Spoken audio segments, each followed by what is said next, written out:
വ്യാപാര കരാറിൽ S Jaishankar, Marco Rubio കൂടിക്കാഴ്ച ഉടൻ. ഇന്നലെ ഇരുവരും ഫോണിൽ സംസാരിച്ചതിന് പിന്നാലെയാണ് കൂടിക്കാഴ്ചയ്ക്ക് വഴിയൊരുങ്ങുന്നത്.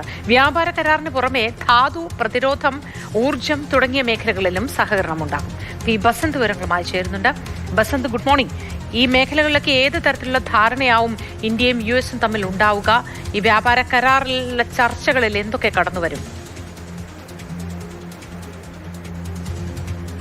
ഈ വ്യാപാര കരാർ നീണ്ടുപോകുന്നതിനുള്ള ആശങ്കയ്ക്കിടയിലാണ് ഇപ്പോൾ വിദേശമന്ത്രി എസ് ജയശങ്കറും അതോടൊപ്പം തന്നെ U S state secretary Marco റൂബിയോയും തമ്മിൽ ഇന്നലെ ടെലിഫോണിൽ സംസാരിച്ചത്.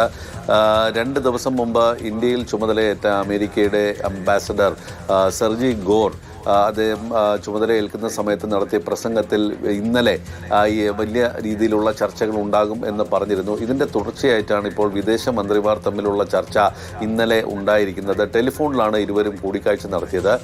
ഇതിൻ്റെ പിന്നാലെ ഇപ്പോൾ അടുത്ത മാസം മാർക്കോ റൂബിയോയും അതോടൊപ്പം തന്നെ ജയശങ്കറും നേരിട്ട് കണ്ട് ഈ വിഷയത്തിൽ ചർച്ചകൾ മുന്നോട്ട് കൊണ്ടുപോകും എന്നാണ് ഇന്നലെ ഈ ഫോൺ സംഭാഷണത്തിന് ശേഷം സെർജി ഗോർ പുറത്തുവിട്ട അറിയിപ്പിൽ പറയുന്നത്. അതായത് അടുത്ത മാസം ഫെബ്രുവരിയിൽ ജയശങ്കറും മാർക്കോ റൂബിയോയും തമ്മിലുള്ള കൂടിക്കാഴ്ച ഉണ്ടാവും. വ്യാപാര കരാർ അടക്കം ഉള്ള കാര്യങ്ങൾ ചർച്ചയാകും എന്നുള്ളതാണ് ഏറ്റവും ശ്രദ്ധേയമായ പ്രഖ്യാപനം.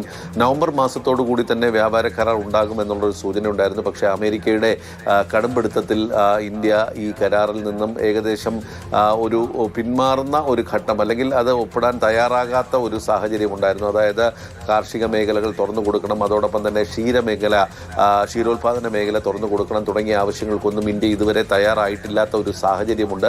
പക്ഷേ ഇപ്പോൾ ഇന്നലെ സംസാരിച്ചതിൽ നിന്നും പുറത്തു വരുന്ന വിവരങ്ങളാണെങ്കിൽ വ്യാപാര കരാറിന് പുറമെ ധാതു മേഖലയിൽ, അതായത് ക്രിട്ടിക്കൽ മിനറൽസ് മേഖലയിൽ, അതായത് ധാതു മേഖലയിൽ വലിയ തോതിലുള്ള സഹകരണം ഇന്ത്യ തയ്യാറാകുന്നു അമേരിക്കയുമായി എന്നുള്ളതാണ് അതിലേറ്റവും ശ്രദ്ധേയമായ ഒരു വസ്തുത. നേരത്തെ തന്നെയുള്ള ആണവോർജ്ജ മേഖലയിലെ സഹകരണം മുന്നോട്ട് കൊണ്ടുപോകുന്നു.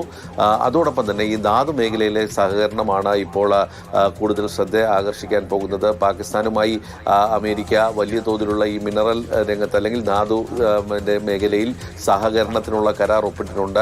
അപ്പോൾ ഈ ധാതു മേഖലയ്ക്ക് പുറമെ ഈ ഊർജം, അതോടൊപ്പം തന്നെ ആണവോർജം, പ്രതിരോധം തുടങ്ങിയ മേഖലകളിലും വലിയ സഹകരണത്തിന് ചർച്ചയ്ക്ക് വഴിയൊരുങ്ങുകയാണ് ഇരു നേതാക്കളും തമ്മിലുള്ള കൂടിക്കാഴ്ചയിൽ.